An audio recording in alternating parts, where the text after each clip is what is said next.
এই মুহূর্তে আমি প্রয়াত ইমরান হোসেনের বাড়িতে রয়েছি। গত 10ই অগাস্টে প্রয়াত ইমরান হোসেনের মৃত্যু হয়েছিল।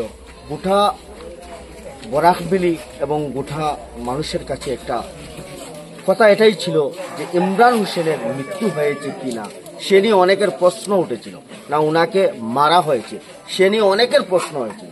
আজ হলো 21শে অগাস্ট। তো আমরা যতটুকু তথ্যমতে খবর পেয়েছি মানুষের কাছে বা এখানে স্থানীয় মানুষ দেখতে পারবেন অনেক জড়ো হয়েছে, তাদের ভাষ্য মতে আমরা তুলতে পারছি যে উনাকে পরিকল্পিতভাবে হত্যা করা হয়েছে, উনার মৃত্যু হয়নি। হ্যাঁ, ঠিকই শুনেছেন আপনারা। এমন একজন ব্যক্তি ছিলেন যার মৃত্যুর খবর শুনে এমন কোনো মানুষ, চাहे পুরুষ মহিলা থেকে নিয়ে কচিকাচা থেকে নিয়ে সবাই ওনার মৃত্যুতে শোক প্রকাশ করেছিলেন। কিন্তু এইভাবে পরিকল্পিতভাবে ওনাকে হত্যা করা হয়েছিল প্রথমে কেউ মেনে নেন, কিন্তু এই রহস্য যখন বের হয়ে আসে, ওনার গাড়ির চালক, ওনার সচিত্র বলবো, ওনার সঙ্গে থাকা ওই রকমের পরিকল্পিতভাবে ওনাকে হত্যা এবং ওনার স্ত্রী ওনার সাথে জড়িত ছিল।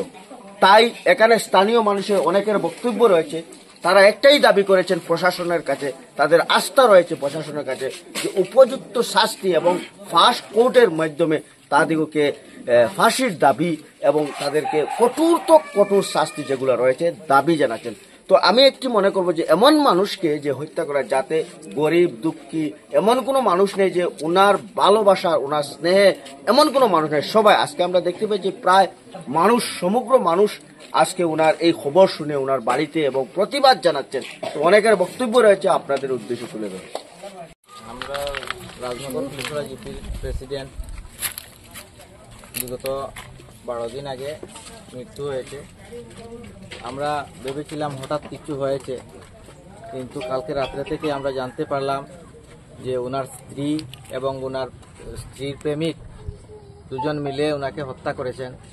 তো আমরা রাত্রে থেকে এখানে জনগণ ভিড় করছেন, জনগণ এটাই চাইছেন যে একজন ভালো মানুষকে হত্যা করা হয়েছে।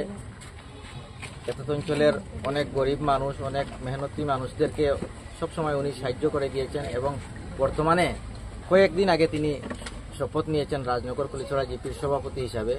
10 জন গ্রুপ সদস্যর সমর্থন নিয়ে, অনেক আশা আকাঙ্ক্ষা নিয়ে এই জিপির উন্নয়নের জন্য কাজ করবেন, এই আশা নিয়ে শপথ নিয়েছিলেন।